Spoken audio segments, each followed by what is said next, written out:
আসসালামু আলাইকুম ওরহমতুল্লাহি ওবরাকাতুহু। আলহামদুলিল্লাহ রবিল আলমিন ওসলাতু ওসালামু আলা আশরাফিল আম্বিয়া ওয়াল মুরসালিন নবীনা মুহাম্মদ ওয়া আলা আলিহি ওয়া আসহাবিহি আজমাইন। ওবাদ আকীদা কোর্সের যারা উপস্থিত আছে সবাইকে শুভেচ্ছা জানিয়ে শুরু করছি আজকের দার্স। আমরা গত পর্বে যেখানে শেষ করেছি আজকে বাকি অংশটুকু ধীরে ধীরে পড়বো ইনশাআল্লাহ। আমরা আলোচনা করছিলাম যে আল্লাহ তাআলার উপর ঈমান কিভাবে হবে এবং ঈমানের রুবুবিয়তের উপর ঈমান, এটা নিয়ে লম্বা আলোচনা করেছি। উলুহিয়ত নিয়ে আলোচনা করেছি, আসমা সিফাত নিয়ে আলোচনা করছিলাম। আমরা কিছু দলিল দিচ্ছিলাম প্রত্যেকটি বিষয়ের উপরে। তো আমরা আসমা সিফাতের জায়গায় আমরা উলুহিয়ত রুবুবিয়ত নিয়ে আলোচনা করেছি লম্বা। আসমা সিফাতের এখন আজকে থেকে আলোচনা করব। তো আসমা সিফাতের মধ্যে আল্লাহ তাআলা তিনি কথা বলেন, আল্লাহ তাআলা তিনি কথা বলেন। এমন এক স্রষ্টা আমাদের যিনি কথা বলেন। কথা বলা তার একটি গুণ। এই গুণটি তার জন্য সাব্যস্ত করতে হবে। তো এটা এই গুণ থেকে আবার আল্লাহর মুতাকাল্লিম বলা যাবে, কিন্তু নাম দেওয়া যাবে না। এজন্য আব্দুল মুতাকাল্লিম হবে না, নাম হবে না, কিন্তু আল্লাহকে বলা যাবে, তিনি তার সম্পর্কে ইখবার জানানো যাবে যে তিনি কথা বলেন। তো এইটা বলা যাবে, কিন্তু তার নামটা আব্দুল মুতাকাল্লিম নন, কারণ এইভাবে আসেনি। তো তিনি কথা বলেন। আমরা ঈমান আনি ওয়া নুমিনু বিআন্নাল্লাহ ইয়াতাকাল্লাম বিমা শাআ মাতা শাআ ওয়া কাইফা শাআ। আমরা ঈমান রাখি যে আল্লাহ তাআলা কথা বলেন, যেভাবে ইচ্ছা কথা বলেন, যা ইচ্ছা কথা বলেন এবং যখন ইচ্ছা কথা বলেন। যেভাবে ইচ্ছা, যখন ইচ্ছা, যা ইচ্ছা, এটা কথা বলেন। এটা হচ্ছে আহলে সুন্নাত ওয়াল জামাতের আকীদা বিশ্বাস। এর বাইরে এই মাসালাটি, কালাম মাসালাটি অর্থাৎ কথা বলার মাসালাটি প্রথম সবচেয়ে বড় সমস্যা তৈরি করে। মুতাজিলারা এটা নিয়ে খুব বাড়াবাড়ি করে এবং শেষ পর্যন্ত তারা এই মাসালাতে পথভ্রষ্ট হয়ে যায়। এবং এই মাসালাতে পথভ্রষ্ট হয়ে গেছে প্রায় আহলে সুন্নাত ওয়াল জামাত ছাড়া প্রত্যেকটি গোষ্ঠী পথভ্রষ্ট হয়েছে। আমরা যদি সংক্ষেপে বলতে পারি মাসালাগুলি কারা কারা বলেছে, তাহলে এভাবে বলতে পারি যে মানে এই মতভেদগুলি কীরকম। অর্থাৎ আল্লাহর কালাম, আল্লাহর কথা, আমরা যেমন কথা বলি, আমরা একটা কথা বলি, যে কোনো সৃষ্টিজীব কথা বলে। আল্লাহ তাআলা আমাদের কথা বলার মতো একটা প্রাণী করে তৈরি করেছেন যে আমরা কথা বলি। রব্বুল আলামিন তিনিও কথা বলেন, তবে আমাদের মতো নয়। আমাদের কথা বলতে গেলে কী লাগে?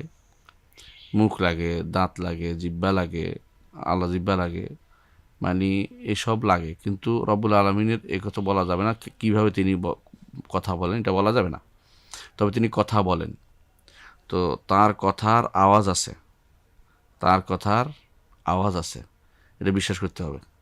তার কথার আওয়াজ আছে এবং তার শব্দ আর কি, এবং তার কথা বর্ণ দিয়ে বলেন। বিভিন্ন ভাষায় তিনি কথা বলেন। সব ভাষা মানুষকে শিক্ষা দিয়েছেন, সুতরাং তিনি সব ভাষার স্রষ্টা, এটা বিশ্বাস করতে হবে। তো আল্লাহ তাআলা কথা বলেন, তার বাণীর কোনো শেষ নাই, তার বাণী কোনোদিন নিঃশেষ হয়ে যাবে না। তার বাণী এত বেশি যে আল্লাহ তাআলা নিজে বলেছেন, যেটা আমরা আজকে পড়ব আয়াতগুলো, যে এগুলি এত বেশি যে কেউ কোনোদিন সেগুলোকে বলতে পারবে না যে বাণী শেষ হয়ে গেছে। অর্থাৎ তার বাণী কোনোদিন শেষ হবে না। মানুষের কথা শেষ হয়ে যায়, কিন্তু আল্লাহ তাআলার কথা শেষ হয় না। আল্লাহ তাআলার কথাগুলি হচ্ছে তার সিফাত। এই জন্য আল্লাহ তাআলার সিফাত দিয়ে আশ্রয় নেওয়া জায়েজ। রাসূলুল্লাহ সাল্লাল্লাহু আলাইহি ওয়াসাল্লাম এই জন্য দোয়া করতেন, আল্লাহুম্মা আউযু বিকালিমাতিল্লাহি তাম্মাত মিন শাররি মা খালাক। বিকালবেলার দোয়ার মধ্যে তার এটা ছিল, আল্লাহর পরিপূর্ণ কালিমাগুলোর ওসিলা দিয়ে আমি দোয়া করছি মিন শাররি মা খালাকা, তিনি যা সৃষ্টি করেছেন সেই সৃষ্টিগুলোর অনিষ্ট থেকে, তার সৃষ্টির অনিষ্ট না, সৃষ্টির যে মাখলুকাতের অনিষ্ট থেকে আশ্রয় চাওয়া আল্লাহর বাণীর কাছে, বাণীর ওসিলা দিয়ে, এটা জায়েজ। কারণ বাণী আল্লাহর গুণ, আল্লাহর কথা আল্লাহর গুণ। তো তিনি যখন ইচ্ছা সেভাবে কথা বলেন। এটা হচ্ছে আহলে সুন্নাত ওয়াল জামাতের আকীদা। এই পথে যারা পথভ্রষ্ট হয়েছে, আমি সংক্ষেপে কয়েকটা পথভ্রষ্ট লোকদের মতামত বলবো, তো আশ্চর্য হবেন।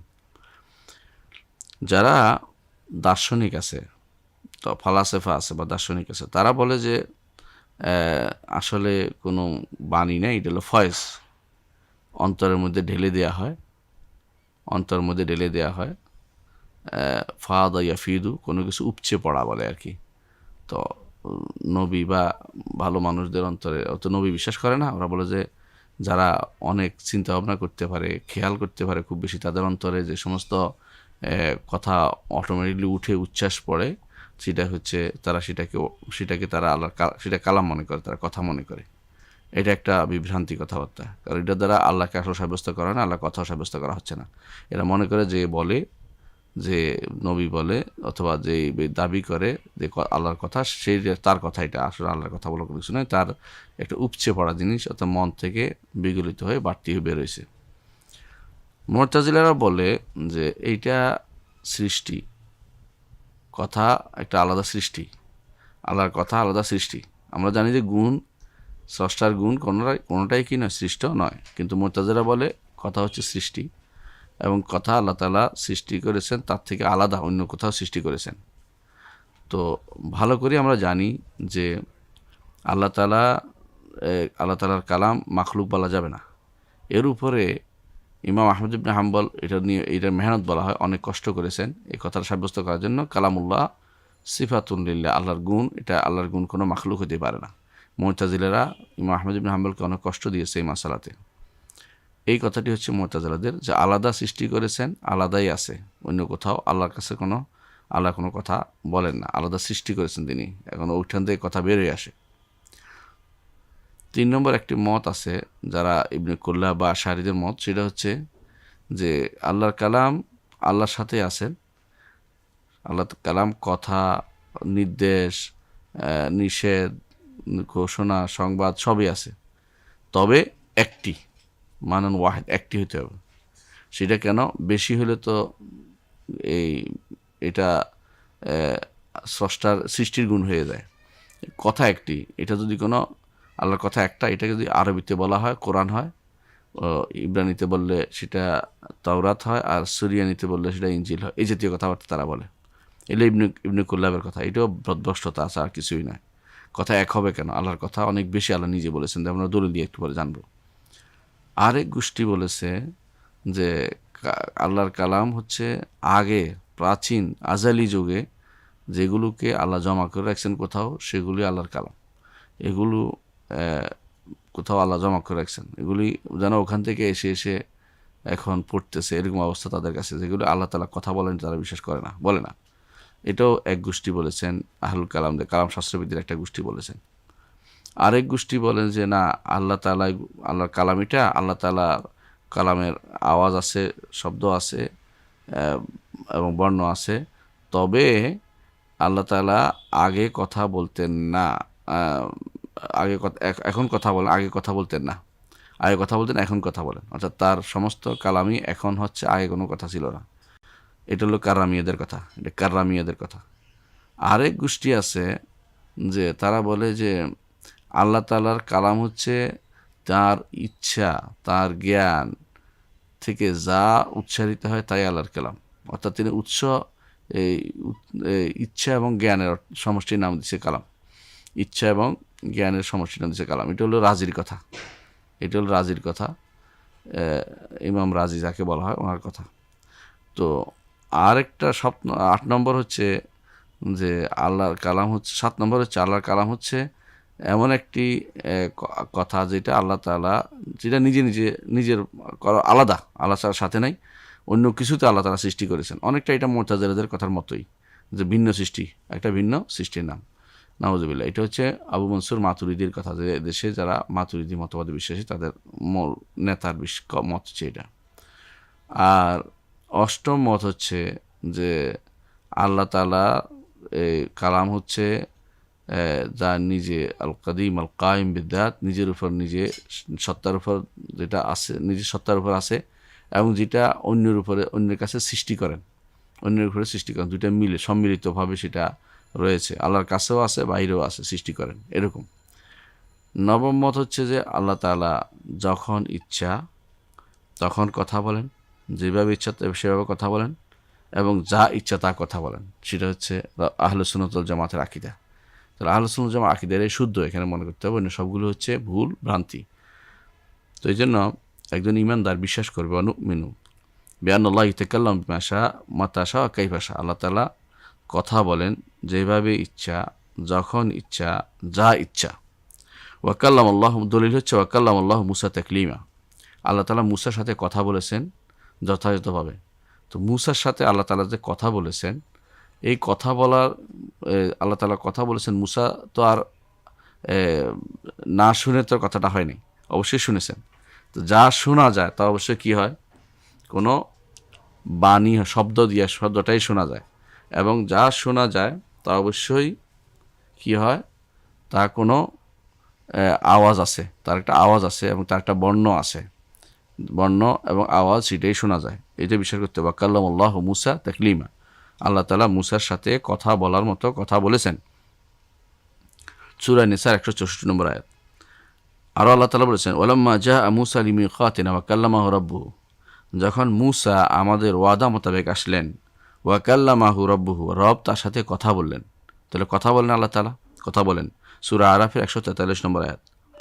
আল্লাহ তাআলা আরও বলেছেন, ওয়া নাদাইনাহু মিন জানিবিত তুরিল আইমান ওয়া কাররাবনাহু নাজিয়া, আর আমরা মুসাকে ডেকেছিলাম মিন জানিবিত তুরিল আইমান, তুর পাহাড়ের, তুর একটা পাহাড়, তুর তো পাহাড়, পাহাড়ের ডান পাশ দিয়ে, ওয়া কাররাবনাহু নাজিয়া, তাকে আমরা গোপন কথা বলে তাকে আমরা নৈকট্য দান করেছিলাম, গোপনে কথা সলাপ পরামর্শের কথা বলে নৈকট্য দান করেছিলাম, কথা দিয়ে নৈকট্য দান করেছিলাম। সূরা মারিয়ামের 52 নম্বর আয়াত। এই আয়াতগুলি স্পষ্ট প্রমাণ করে যে আল্লাহ তাআলা যখন ইচ্ছা, যেভাবে ইচ্ছা, যা ইচ্ছা তিনি কথা বলেন। আরও আমরা ঈমান আনি, ওয়া নুমিনু বিআন্নাহু, আরও ঈমান আনি যে বিআন্নাহু, যে কুল লাউ কানাল বাহরু মিদাদান লিকালিমাতি রাব্বি লানাফাদাল বাহরু ক্বাবলা আন তানফাদা কালিমাতু রাব্বি, আল্লাহর বাণীর যে এত বেশি, আল্লাহর বাণী যে এত বেশি, সেগুলো লেখার জন্য যদি 7 সমুদ্র কালি হয়ে যায়, তাহলে সেগুলো লেখে শেষ হবে না, সমুদ্র পুড়িয়ে যাবে সে কালি। এটা হচ্ছে সূরা কাহাফের 109 নম্বর আয়াত। আল্লাহ তাআলা বলেছেন যে আল্লাহ তাআলার বাণী এত বেশি, আল্লাহ তাআলার বাণী অনেক বেশি, অনেক বেশি। আরও বলেছেন আল্লাহ তাআলা, ওয়ালাউ আন্না মা ফিল আরদি মিন শাজারাতিন আকলামুন, জমিনের বুকে যত গাছ আছে তা যদি কলম হয়, ওয়াল বাহরু ইয়ামুদ্দুহু মিন বাদি সাবআতি আবহুর, আর সমুদ্র যদি কোনো ইয়ামুদ্দুহু, সমুদ্র যদি কোনো কালি হিসাবে সেটাকে সাপ্লাই দেয়, মিন বাদি, তারপরে সাবআতি আবহুর, আরও 7 সমুদ্র, মা নাফিদাত কালিমাতুল্লাহ, আল্লাহ তাআলার কালিমা কখনো নিঃশেষ হয়ে যাবে না, অর্থাৎ আল্লাহ তাআলার কালিমা লিখে শেষ করতে পারবে না। ইন্নাল্লাহ আজিজুন হাকিম, নিশ্চয় আল্লাহ প্রবল পরাক্রমশালী এবং প্রজ্ঞাময়। সূরা লোকমানের 27 নম্বর আয়াতে আল্লাহ তাআলা সেটা বলেছেন। আরও বিশ্বাস করি, ওয়া নুমিনু বিআন্না কালিমাতিহি আতামুল কালিমাত, আমরা আরও বিশ্বাস করি যে আল্লাহর কালেমা হচ্ছে সবচেয়ে পূর্ণ কালেমা, সবচেয়ে পূর্ণ কালেমা। পূর্ণ কালেমা বুঝছেন কিনা? মানে আমরা কথা বললে কিছু বলি, কিছু বলতে পারি না, বুঝাইতে পারি না। কোনো কথার পরিপূর্ণ কথা বুঝাইতে গেলে আরও ঘুরিয়ে ফিরিয়ে অনেকক্ষণ সময় নষ্ট করতে হয়, এবং অনেক কথা অনেকের মুখ দিয়ে বের হয় না। অনেক ভাষাতে অনেক শব্দ নাই, অনেক উচ্চারণ নাই। যেমন বাংলা ভাষায় দোয়াদ নাই, যেমন আরবি ভাষায় ঠ নাই, এরকম। তো এক এক ভাষায় এক এক ওটা বৈশিষ্ট্য আছে, কারো একটু কমতি আছে, কিন্তু আল্লাহর কালেমা সব দিক দিয়ে পরিপূর্ণ। সেটা শব্দগত যেমন পরিপূর্ণ, অর্থের দিক থেকেও পরিপূর্ণ, এবং এটা ইনসাফপূর্ণ ফিল আহকাম, আল আদলু ফিল আহকাম, সিদকান ফিল আখবার ও আদলান ফিল আহকাম। কথা আল্লাহ তাআলা যে সংবাদ দিয়েছেন তাতে তিনি সত্য বলেছেন, ও আদলান ফিল আহকাম, এবং যে সমস্ত হুকুম দিয়েছেন তা ইনসাফপূর্ণ। এটাই কথা। ও হাসানান ফিল হাদিস, এবং কথার মধ্যে তা সুন্দর, কথার মধ্যে তা সুন্দর। আল্লাহ তাআলার বাণী 3টে গুণ বলেছেন যে তার গুণে কীভাবে পরিপূর্ণ। সিদকান ফিল আখবার, যে সমস্ত খবর দিয়েছেন তা সত্য। যেমন তিনি খবর দিয়েছেন যে কবরে ফেরাউনকে সকাল বিকাল জাহান্নামের উপর, জাহান্নামে তাকে আগুনে, তাকে জাহান্নামের আগুন তার কবরে প্রেরণ করা হয়, সেখানে তাকে জ্বালাচ্ছে, এটা সত্য। এবং তিনি যে সমস্ত সংবাদ দিয়েছেন, যা দিয়েছেন, কোরআনে কারীম আল্লাহ তাআলা ইকতারাবাতিস সাআতু ওয়ানশাক্কাল কামার, আল্লাহ বলেছেন চাঁদ ফেটে গেছে, কিয়ামত নিকটবর্তী হয়েছে, এটা হলো সত্য খবর। ও আদলান ফিল আহকাম, যে সমস্ত বিধিবিধান দিয়েছেন তা ইনসাফপূর্ণ। সন্তানকে 2 ভাগ দিয়েছেন, ছেলেকে মেয়েকে 1 ভাগ দিয়েছেন, এটা ইনসাফপূর্ণ, কারণ তার দায়িত্ব বেশি, এবং সে খরচ করে, আর মেয়েরা জমা করে। দুটোর পার্থক্য আছে, স্বামী থেকেও সে পায়, এবং স্বামী হিসাবে দিতে হয়, আবার মাকেও তো ছেলে লালন পালন করতে হয়। তো ছেলের সব দিক থেকে ছেলের দায়িত্ব বেশি হিসাবে আল্লাহ তাআলা ডবল দিয়েছেন। এটা হচ্ছে আদলান ফিল আহকাম, বিধিবিধানে ইনসাফপূর্ণ, বিধিবিধানে ইনসাফপূর্ণ, এটা বিশ্বাস করি। ওয়া হাসানান ফিল হাদিস, কথার মধ্যে সবচেয়ে উত্তম কথা। আল্লাহ বলেছেন আল্লাহু নাজ্জালা আহসান হাদিস, আল্লাহ তাআলা নাজিল করেছেন সবচেয়ে উত্তম কলেমা, উত্তম কথা নাজিল করেছেন। সুতরাং আল্লাহ তাআলার কালেমার মধ্যে 3টি গুণ অবশ্যই থাকবে। এর হচ্ছে আদলান ফিল আহকাম, ওয়া সিদকান ফিল আখবার, ও হাসানান ফিল হাদিস। এই 3টি গুণ, এগুলি হচ্ছে আল্লাহ তাআলার বাণীর বিশেষ বৈশিষ্ট্য। আল্লাহর বাণীর বিশেষ বৈশিষ্ট্য। আল্লাহ তাআলা বলছেন ওয়াতাম্মাত কালিমাতু রাব্বিকা সিদকান ওয়া আদলা, আল্লাহ তাআলার বাণী পূর্ণ হয়েছে সত্য এবং ন্যায়পরায়ণতার সাথে। সত্য হয়েছে কী হিসাবে? যা সংবাদ দিয়েছেন তা সত্য, যেমন আগেকার নবী রসুলদের কী কী ঘটনা ঘটছে তা সত্য বলেছেন যা। আর আদলান হচ্ছে তার ইনসাফ, তার শরীয়ত সম্পূর্ণরূপে ইনসাফপূর্ণ। আর যদি কেউ সুন্দর শুনতে চায় তাহলে আল্লাহর কোরআন শুনলে তার অন্তর বিগলিত হবে। এই জন্য হাসানান ফিল হাদিস, এবং সেটা থেকে যা পড়া হবে তার সার ভালো লাগবে, এবং যেটা সবচেয়ে উত্তম কথা হচ্ছে আল্লাহর বাণী। এই জন্য আমরা যখন খুতবায় দাঁড়াই তখন বলি ইন্না আহসান হাদিসে কিতাবুল্লাহ, আসদাকাল হাদিসে কিতাবুল্লাহ, আমরা বলতে থাকি এটা কেন? কারণ এটা হচ্ছে এই আয়াতের মর্মার্থ, যেখানে আল্লাহ তাআলা বলেছেন ওয়াতাম্মাত কালিমাতু রাব্বিকা সিদকান ওয়া আদলা, আল্লাহ তাআলার বাণী পরিপূর্ণ হয়েছে সত্য এবং ইনসাফ সহ। হ্যাঁ, তারপর আল্লাহ তাআলা বলেছেন কথাদের সুন্দরের দলিল হচ্ছে আল্লাহ তাআলা বলেছেন ওয়ামান আসদাকু মিনাল্লাহি হাদিসা, আল্লাহ থেকে উত্তম কথা বলবে কে? উত্তম কথাবার্তা আর কে বলতে পারে? অর্থাৎ আল্লাহর কথা অত্যন্ত সুন্দর, আল্লাহর কথা অত্যন্ত সুন্দর। এই জন্য অনেক মানুষ আছে যারা আপনারা জানেন যে কোরআন পড়ে তার ভালো লাগে, শুনতেও ভালো লাগে অনেকের কাছে, এবং তার পড়ার একটা আলাদা টান আছে, সুন্দর আছে। অনেক সময় যারা মানসিক রুগী, তারা অনেকেই কোরআন শুনেই কিন্তু তার মধ্যে ভালো লাগে এবং তার অবস্থা ভালো হয়ে যায়। তাহলে এটা প্রমাণ করে যে কালেমা হাসানান ফিল হাদিস, সে কথাতেও উত্তম। এটা হচ্ছে আল্লাহর কালাম, আল্লাহর কথা। আল্লাহর কথার একটা অংশ হচ্ছে আল্লাহর কালাম। আল্লাহর কথা যে কালামুল্লাহ কাদিম, আল্লাহ তাআলার কথা কাদিম, অর্থাৎ আগে তিনি সর্বপ্রাচীন, এই গুণে গুণান্বিত, কিন্তু তিনি যখন ইচ্ছা তখন কথা বলেন। এটা তো হচ্ছে এটা বলা হাদিস আহাদ ফিল ন কাদিমান ন হাদিসুল আহাদ বলে, এটাকে কাদিমান ন হাদিসুল আহাদ। এটার ধরন, এটা এই শ্রেণীটা আল্লাহ তাআলা কথা বলার এই গুণটি অনেক প্রাচীন, কিন্তু তিনি যখন ইচ্ছা তখন কথা বলেন। এই সময় যখন কথা বলেন সেটা নতুন কথা বলেছেন। এই জন্য আল্লাহ তাআলা কোরআনে কারীম বলেছেন মা ইয়াতিহিম মির রাব্বিহিম মুহদাসিন, অর্থাৎ মুহদাসিন বলা হচ্ছে ওখানে যে নতুন করে যাই আসে আল্লাহর কাছ থেকে নতুন করে আসে। এর অর্থ হচ্ছে তিনি যখন কথা বলেন ওই সময়ে তার এই কথাটি নতুন, কিন্তু আগেও তিনি কথা বলার গরু গুণান্বিত, এটা বিশ্বাস করতে হবে। এখন প্রশ্ন হচ্ছে আল্লাহর কোরআন কি কোনটার ভিতরে? আল্লাহর কোরআনে কারীম এটা আল্লাহর কালাম, তাকাল্লামা বিহি হাক্কান, আল্লাহ তাআলা এটা দিয়ে কথা বলেছেন, অর্থাৎ যেভাবে কথা বললে শোনা যায় সেভাবে কথা বলেছেন, শব্দ দিয়ে এবং বর্ণ দিয়ে কথা বলেছেন, আওয়াজ দিয়ে এবং বর্ণ দিয়ে কথা বলেছেন। ও আলকাহু ইলা জিবরিলের কাছে জিবরিলের কাছে তিনি ঢেলে দিয়েছেন, জিবরিলের কাছে পৌঁছে দিয়েছেন। ফানাজালা বিহি জিবরিল আলা কালবিন নবী সাল্লাল্লাহু আলাইহি ওয়াসাল্লাম, জিবরিল সেটা নিয়ে রাসূলুল্লাহ সাল্লাল্লাহু আলাইহি ওয়াসাল্লামের কলবের কাছে সেটা পৌঁছে দিলেন। কিভাবে সেটা হয়েছে জানেন? কালামুল্লাহর ব্যাপারে আল্লাহর কালাম তো বাল হুয়া কোরআনুম মাজিদ ফি লাওহি মাহফুজ, লাওহি মাহফুজে তা আছে। আল্লাহ তাআলার ইচ্ছা তিনি চাইলেন যে তিনি নাজিল করবেন কোরআনে কারীম, সেই কোরআনকে তিনি পরিপূর্ণভাবে বাইতুল ইজ্জাতে নাজিল করলেন, প্রথম নিকটতম আসমানে, একটা আমাদের বাইতুল্লাহর উপরে নিকটতম আসমানে, এবং যেটা উপরে যেটা বলা হয় বাইতুল মামুর, এই সোজা প্রথম আসমানে আল্লাহর ঘর, নির্ধারিত ঘর, এর নাম হলো বাইতুল ইজ্জা। এই ঘরে সেটাকে পরিপূর্ণভাবে নাজিল করলেন। কিন্তু অর্থ এই নয় যে জিবরিল এখান থেকে এনে মুহাম্মদ সাল্লাল্লাহু আলাইহি ওয়াসাল্লামকে দিয়েছেন, কথা এরকম না। এটা হচ্ছে সম্মানিত করা যে কোরআন নাজিল হতে যাচ্ছে। এটা নাজিল হয়েছে ইন্না আনজালনাহু ফি লাইলাতুল কদরে, সেটা বাইতুল ইজ্জাতে নাজিল হয়েছে। তারপর 17ই রমজান প্রথম ইকরা বিসমি রাব্বিকাল্লাযী খালাক, এটা নাজিল হয়েছে, সেটা প্রথম নাজিল হয়েছে, এবং রাসূলুল্লাহ সাল্লাল্লাহু আলাইহি ওয়াসাল্লাম এটা নিয়ে প্রথম তার নবুয়তের স্বীকৃতি পেলেন। তারপর নাজিল হলো ইয়া আইয়ুহাল মুদ্দাসসির, এই সূরা নাজিল হচ্ছে।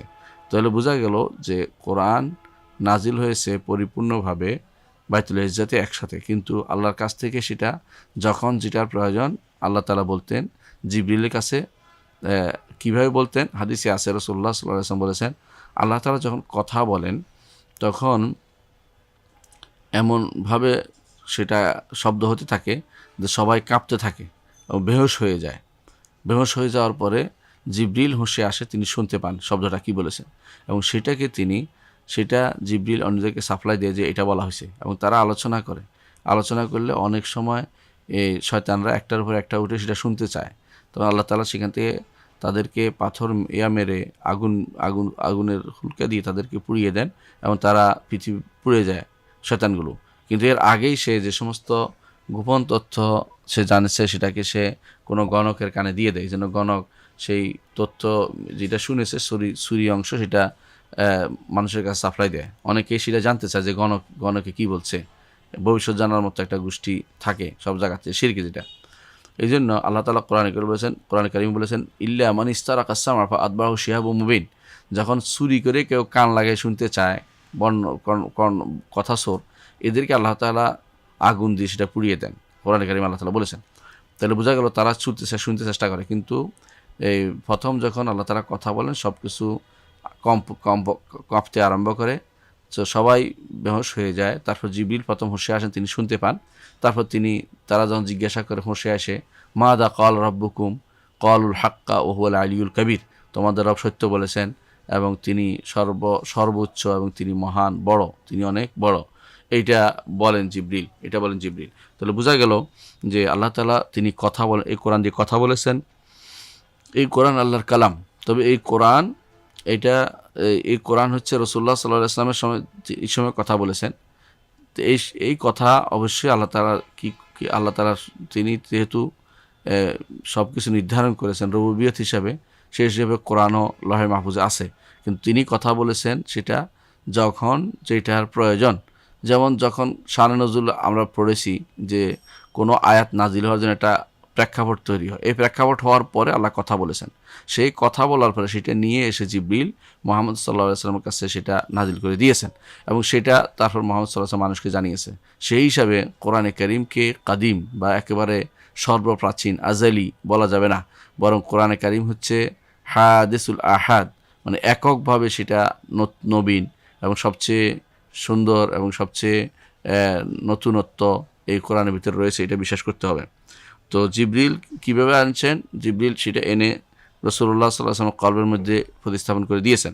সেটা যেভাবে হোক, কথা বলে হোক, অথবা অন্তরে ফু দিয়ে হোক, বলি দিয়ে হোক, যেভাবে পারছেন, অথবা ব্যক্তি একজন এসে কথা বলছেন, জিবরিল যে কোনো সূরতে আসছেন, সেটা হচ্ছে ওহী নাজিলের বিভিন্ন কাইফিয়ত, বিভিন্ন ধরন। এই জন্য জিবরিলের কাজ ছিল ওহী নাজিল করা। অন্য কেউ ওহী নাজিল করেছেন, কোনো সরাসরি কোনো নস দ্বারা সাব্যস্ত হয়নি। যারা বলে যে অন্য কোনো লোকে ওহী নাজিল হয়ে আসছে, তারা ঠিক বলেনি। হ্যাঁ, কখনো কখনো অন্য কোনো ফেরেশতা বা মালাইকা বিশেষ কোনো আয়াতকে দ্বিতীয়বার নিয়ে আসেন গুরুত্ব বোঝানোর জন্য। প্রথম একবার নাজিল হয়েছে, দ্বিতীয়বার আবার আসছে, সেটার গুরুত্ব বোঝানোর জন্য এরকম বর্ণনা পাওয়া যায়। কিন্তু সমস্ত ওয়াহী জিবরিল আলাইহিসসালাম, জিবরিল আমিন, তিনি নিয়ে আসতেন।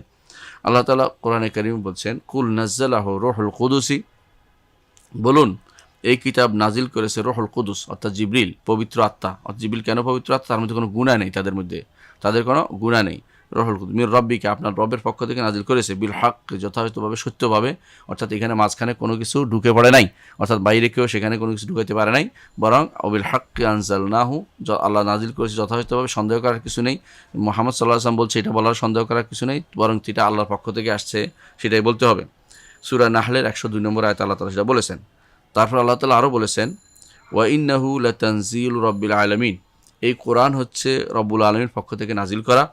নাযালা বির রূহুল আমিন, যা নাজিল হয়েছে, যা নিয়ে রূহ আমিন জিবরিল যা নিয়ে নাজিল হয়েছে, আলা কলবিকা, তিনি আপনার অন্তর উপর সেটা নাজিল করেছেন, লিতাকুনা মিনাল মুনজিরিন, যাতে আপনি ভীতি প্রদর্শনকারীদের অন্তর্ভুক্ত হতে পারেন, বিলিসানি আরবি মুবিন, সুস্পষ্ট আরবি ভাষায়।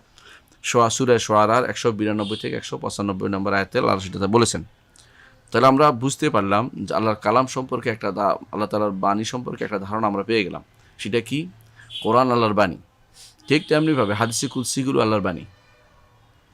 কোরআন এবং হাদিসে কুদসির মধ্যে পার্থক্য হচ্ছে দুইটা। এক নম্বর পার্থক্য হচ্ছে কোরআনে কারীম মুজিজ, অর্থাৎ অপারগ করে দেয়, কেউ এরকম কোনো বাণী আনতে পারবে না। এরকম অর্থপূর্ণ, সম্ভারপূর্ণ, মর্যাদাপূর্ণ, সৌন্দর্যপূর্ণ, এটার একটা আলাদা একটা ইয়াই আছে, সেটা একটা আলাদা ঘটনাই আছে, এবং সেটা মিলও আছে, এবং কথার মধ্যে এক একটা সৌন্দর্য আছে। এমন কোনো শব্দ নাই যেটা ভিন্ন রকম এরকম মর্জিত করে দিয়েছে কেউ, অপারগ করে দিয়েছে কেউ, এরকম কিছু আনতে পারবে না। এটা হচ্ছে এক নম্বর বৈশিষ্ট্য কোরআনে কারীমের।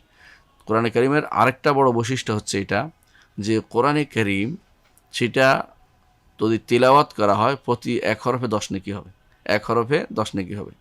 এটা হচ্ছে মুতাআব্বাদ বিতিলাওয়াতি, যা তিলাওয়াত করলে ইবাদত হয়, হাদিসে কুদসি হচ্ছে আল্লাহরই বাণী, তবে এটা মর্যাদার জন্য দেওয়া হয় না, অর্থাৎ এটা দিয়ে অপারগ করে দেওয়ার উদ্দেশ্য নয়।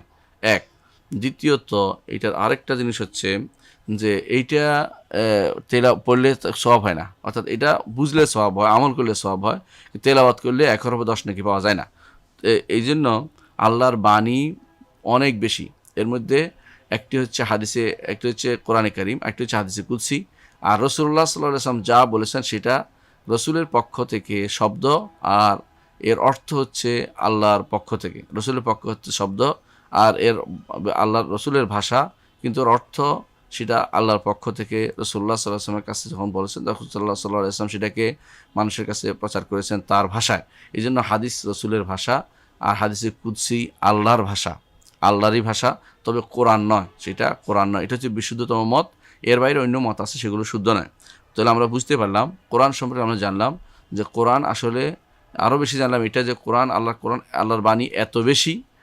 কোরআন নির্ধারিত, কিন্তু আল্লাহর বাণী অনেক বেশি।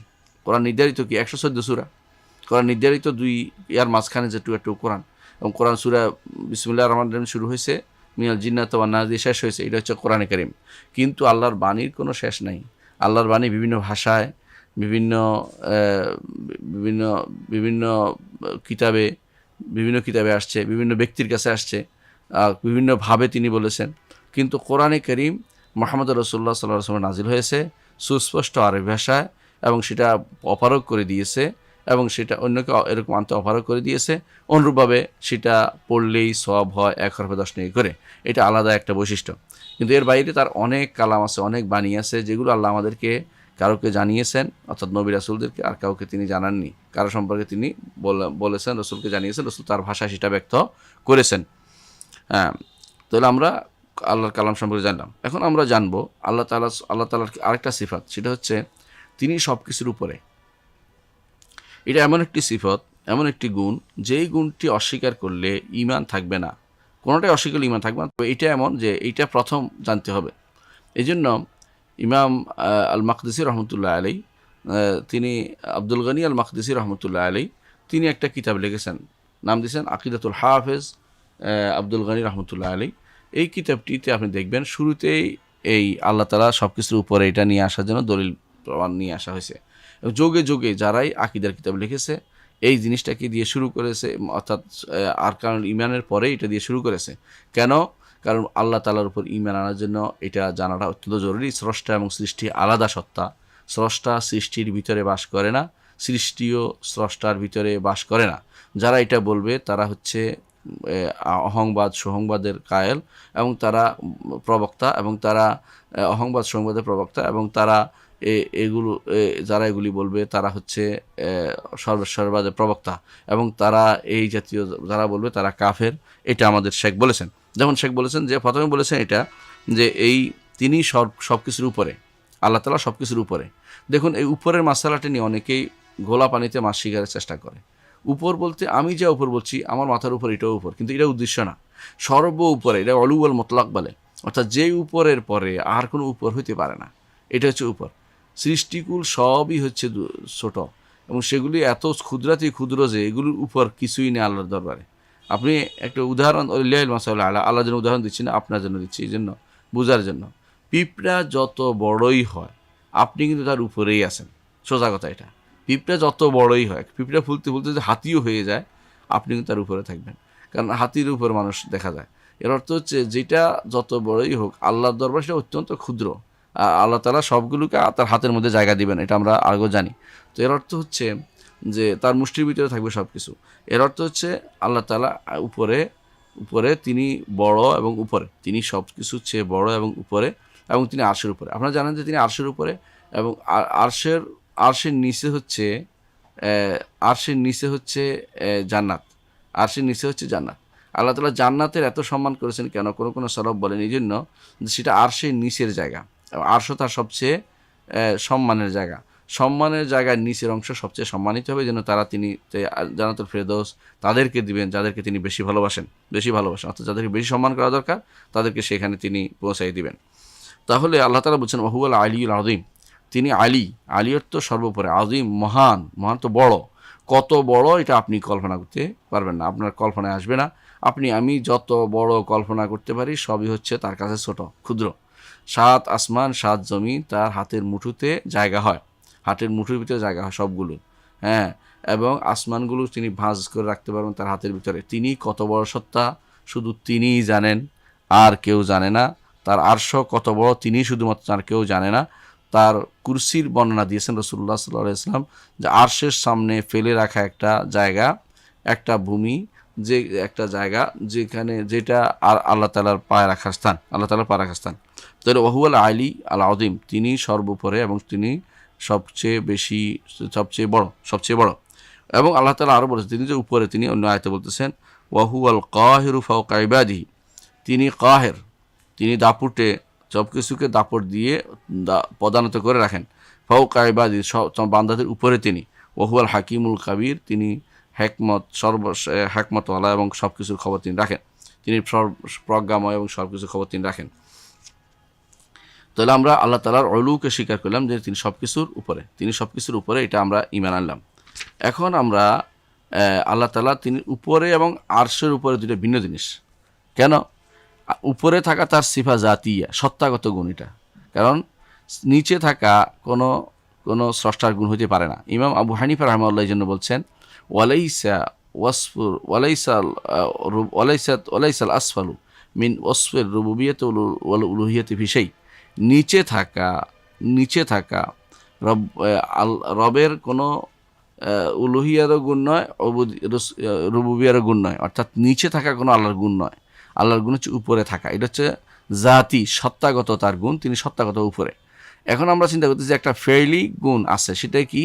তিনি বলেছেন উপরে তো আছেন, তবে কোথায় উপরটা কি? সেটা হচ্ছে আরশের উপরে। এবং তিনি বলেছেন যে সুম্মাস্তাওয়া আল আরশ, তারপর তিনি আরশের উপর উঠেছেন। এর অর্থ হচ্ছে তিনি আরশের উপর ওঠাটা হচ্ছে তার একটা কাজ, এই কাজটাকে বলে সিফা ফেইলিয়া। যদি একটা মানুষ একটা কাজ করলে, যেমন ধরেন আপনি লিখতে পারেন, এটা হচ্ছে আপনার একটা সত্তাগত গুণ। আপনি লিখেছেন, এটা হচ্ছে আপনার কর্মগত গুণ। তাহলে পার্থক্য বুঝতে পারছেন? তো আল্লাহ তাআলা তিনি উপরে আছেন, এটা তার সত্তাগত গুণ। তিনি আরশের উপরে উঠেছেন, এটা তার কর্মগত গুণ। তাহলে তিনি আল্লাহ তাআলা বলছেন কোরআনে কারিমে যে খালাকাস সামাওয়াতি ওয়াল আরদা, আমরা ঈমান আনি যে আল্লাহ তাআলা আসমান এবং জমিন সৃষ্টি করেছেন ফি সিত্তাতি আইয়ামিন, 6 দিনে। সুম্মাস্তাওয়া আলা আরশ, তারপর তিনি আরশের উপর উঠেছেন। ইউদাব্বির, আমরা সমস্ত সব কিছু নির্দেশ বা সব কিছু কর্মকাণ্ড, তিনি যাবতীয় কর্মকাণ্ড তিনি পরিচালনা করেন। তাহলে দেখতে পাচ্ছি 6 দিনে তিনি আসমান এবং জমিন সৃষ্টি করেছেন। 6 দিন কেন লাগালেন? বান্দাকে শিক্ষা দেওয়ার জন্য, যে ধীরস্থিরভাবে মন স্থির করে কাজ করতে হবে।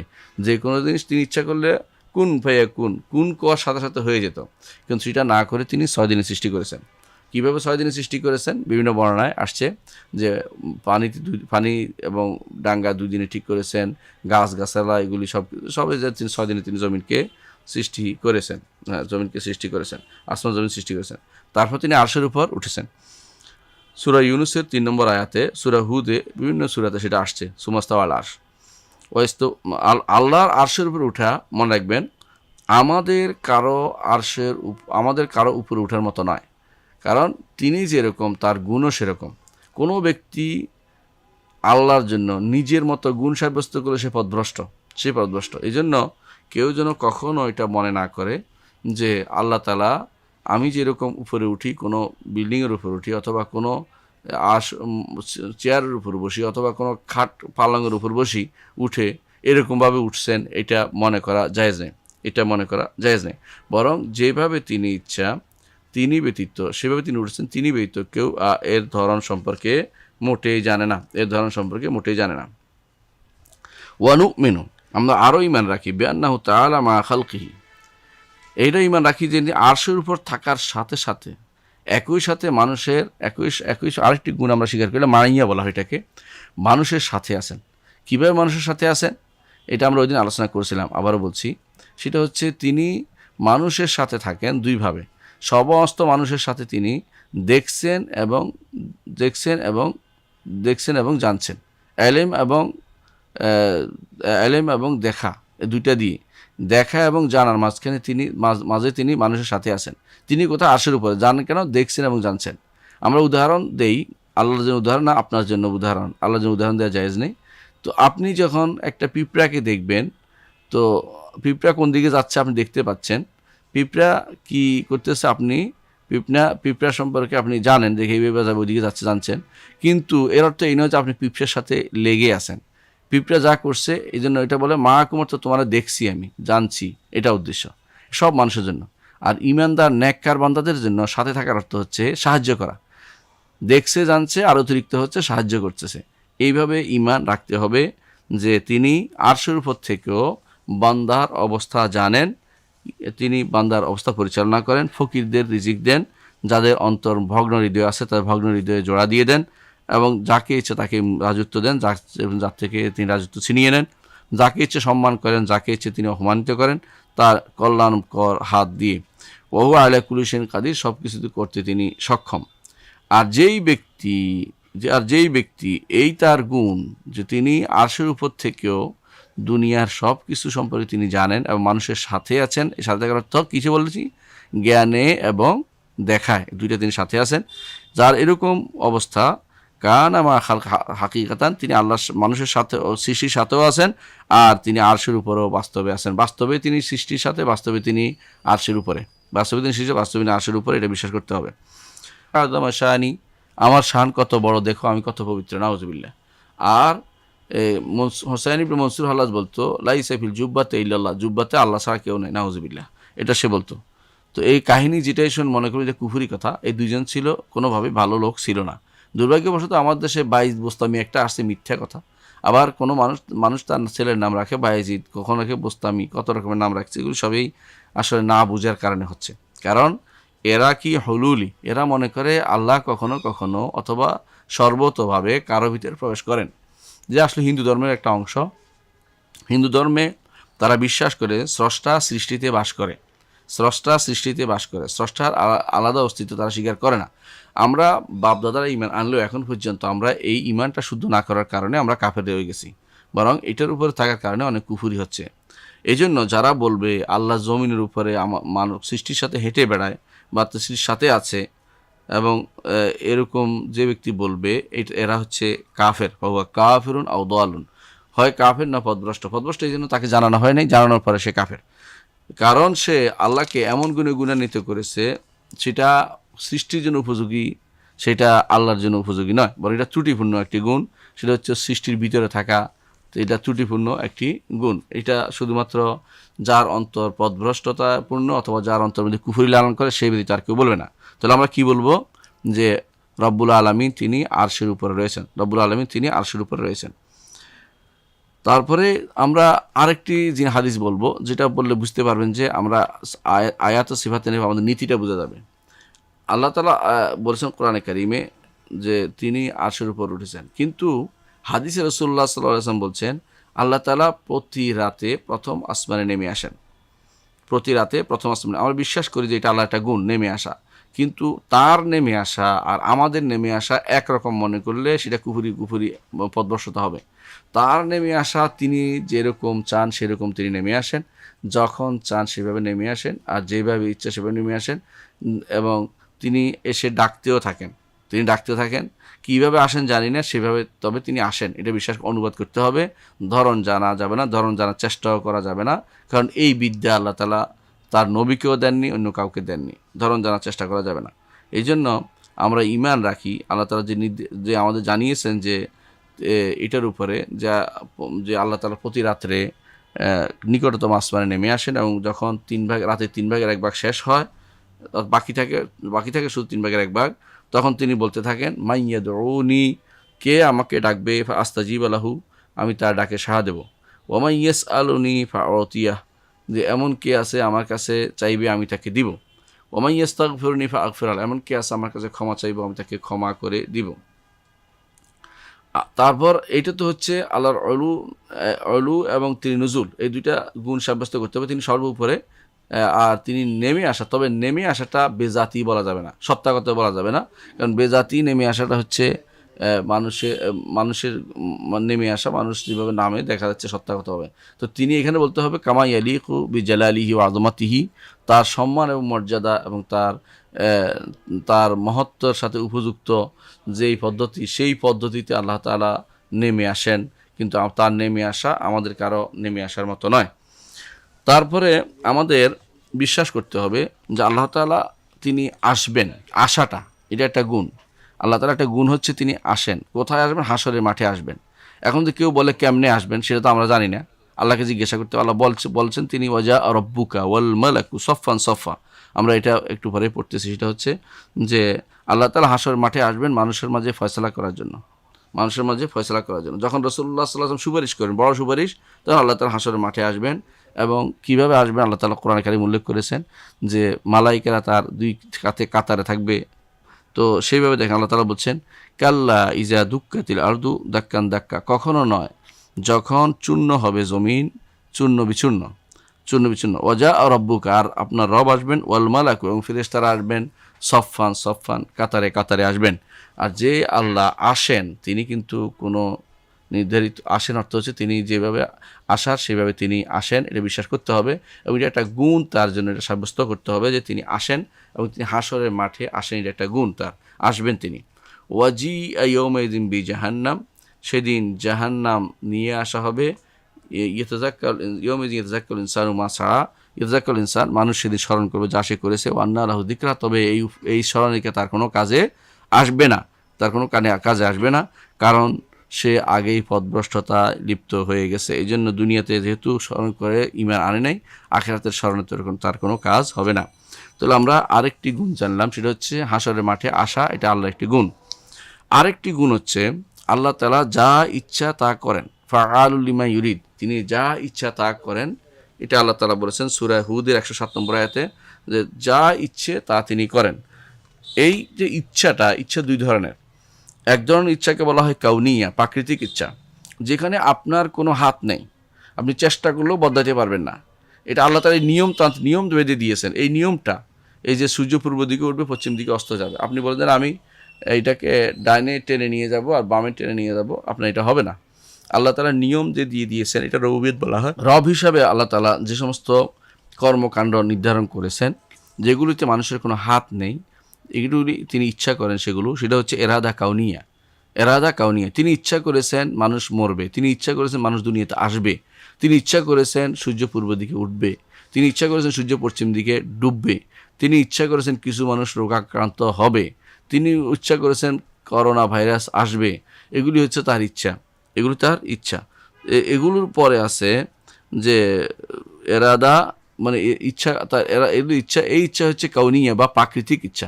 প্রাকৃতিক ইচ্ছার বৈশিষ্ট্য একটা, সেটা হচ্ছে যে কাজটা হবেই হবে।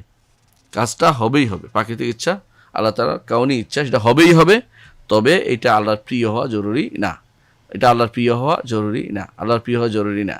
যেমন আবু জাহাল, সে কাফের হবে লেখা আছে, কিন্তু এই কুফরিটা আল্লাহর প্রিয় নয়, আল্লাহ তাআলা কোরআনে কারীম বলেছেন যে ওয়ালাউ শা আল্লাহু মাকতাতালু ওয়ালাকিন্না আল্লাহু ইয়াফআলু মা ইউরিদ, আল্লাহ যদি চাইতেন তারা পরস্পর হত্যা করতো না, কিন্তু হত্যা হয়ে গেছে। এই হত্যা আল্লাহর কাছে কোনো প্রিয় জিনিস নেই। এইটাকে মাশিয়া বলা হয় আরেক নামে, এরাদা কাউনিয়ার আরেক নাম হচ্ছে মাশিয়া আম্মা। অর্থাৎ প্রাকৃতিক ইচ্ছা, সেটা হচ্ছে এমন ইচ্ছা শক্তি, যে ইচ্ছা শক্তি কোনোদিন রদ হবে না এবং সর্বশেষ, এবং আখিরাতে আল্লাহ তাআলার কাছে এই ইচ্ছা শক্তি আমাদের আল্লাহ তাআলা তিনি ইচ্ছা শক্তি ব্যবহার করে পৃথিবীর যত মানুষকে একত্রিত করবেন হাসরের মাঠে। তো আল্লাহ তাআলা ওয়ালাউ শা আল্লাহু মাকতাতালু, যদি আল্লাহ চাইতেন তাহলে তারা হত্যায় লিপ্ত হতো না, কিন্তু আল্লাহ এটা হত্যায় লিপ্ত হয়েছে, তারা লিপ্ত হয়েছে। ইয়াফআলু মা ইউরিদ, তাহলে দেখেন ওয়ালাউ শা আল্লাহু মা কাতাতাহু, আল্লাহ যদি চাইতেন তাহলে কিন্তু তাদের হত্যাটা হতো না, কিন্তু তারা আল্লাহ তাআলা চেয়েছেন, এটা হচ্ছে ইরাদা কাউনিয়া বাস্তবায়িত হয়ে গেছে, এর মধ্যে কোনো সওয়াব নেই। ওয়ালাকিন্না আল্লাহু ইয়াফআলু মা ইউরিদ, আল্লাহ যা ইচ্ছা তা তিনি করেন। সূরা বাকারা 253 নম্বর আয়াত।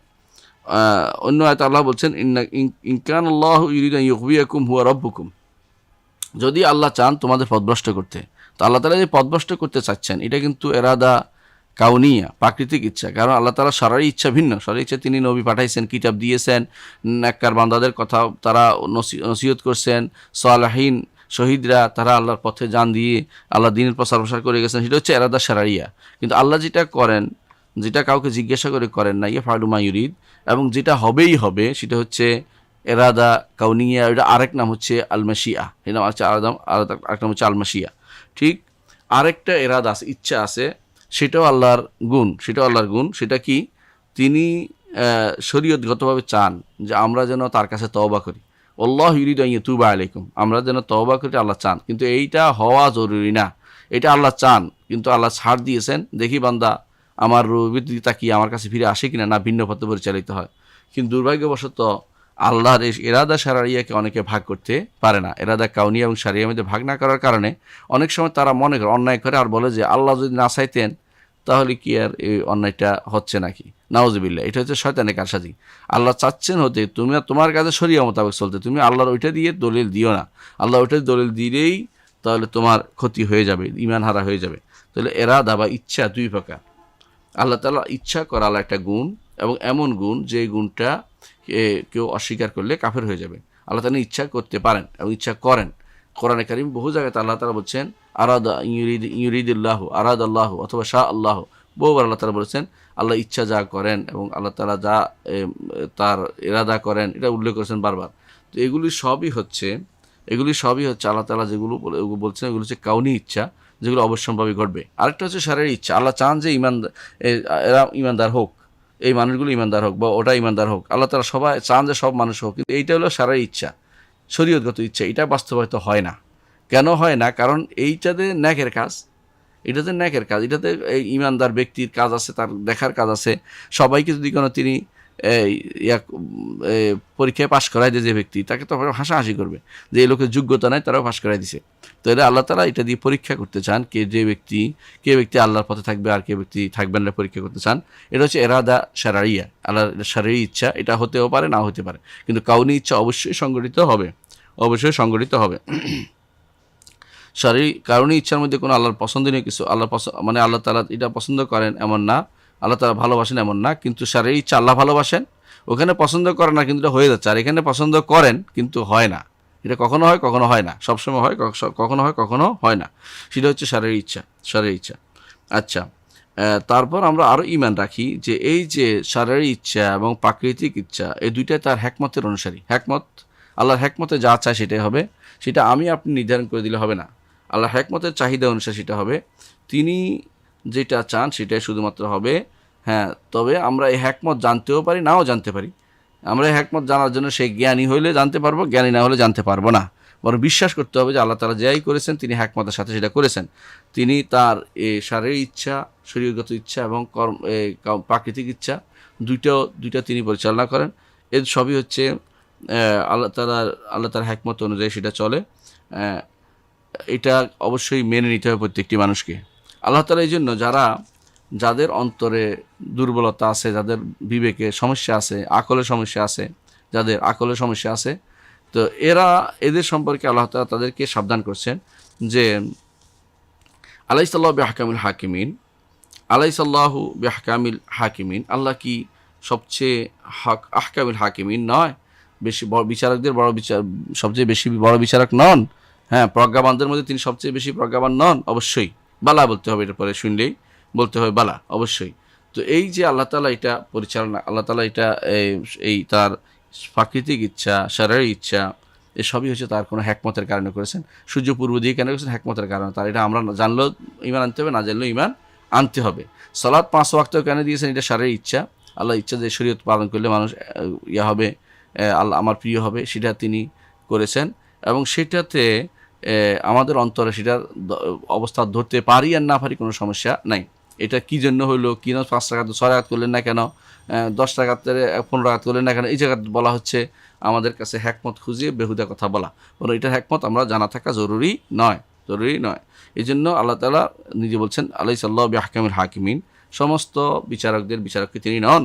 আরও সূরা 3-8 নম্বর আয়াত আরও বলেছেন ওমান আহসানু মিনাল্লাহি হুকমান লিকাওমিন ইউকিনুন, তার থেকে জ্ঞানে উত্তমকে যেই ব্যক্তি যারা ইয়াকিন, তাদের থেকে যারা তারা যেন বুঝে নেয় যে কাউম ইয়াকিন দৃঢ়তার উপর আছে যে আল্লাহর চেয়ে সুন্দর কথা কেউ বলতে পারবে না, আল্লাহর চেয়ে সুন্দর কথা কেউ বলতে পারবে না, আল্লাহর চেয়ে সুন্দর বিধান কেউ দিতে পারবে না, আল্লাহর চেয়ে সুন্দর কোনো আল্লাহর চেয়ে সুন্দর কোনো বক্তব্য কেউ কোনো উপস্থাপন করতে পারবে না, আল্লাহর চেয়ে সুন্দর কোনো বিধিবিধান কেউ দিতে পারবে না, হুকুম কেউ দিতে পারবে না। আল্লাহ তাআলা এই জন্য বলছেন ওয়ামান আহসানু মিনাল্লাহি হুকমান লিকাওমিন ইউকিনুন, সূরা মায়দার 50 নম্বর আয়াত। আমরা আরও বিশ্বাস করি, আমরা কি বুঝছি এতক্ষণ কি বুঝলাম, আরেকটা সিফাত জানলাম, সেটা হচ্ছে আল্লাহ ইরাদা, ইচ্ছা সম্পর্কে জানলাম। এই ইচ্ছা দুই ভাগে বিভক্ত সেটাও আমরা জানলাম।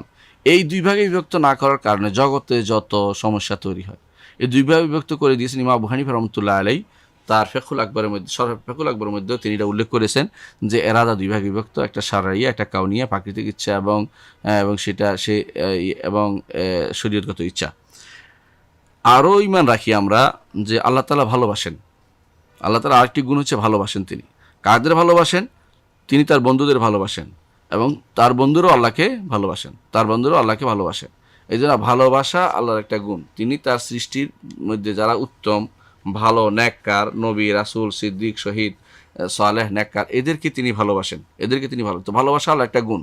কিন্তু দুর্ভাগ্যবশত আমরা এই গুণটি স্বীকার করে না, আশারা মাতুরিদিয়া স্বীকার করে না, বলেন যে ভালোবাসতে হলে তো অন্তর নরম হইতে হবে, আল্লাহ তো অন্তর লাগবে, তৈলে তোমারটা লাগবে, এটা আল্লাহটার জন্য তোমারটা দিয়ে কিয়াস করতেছো কেন?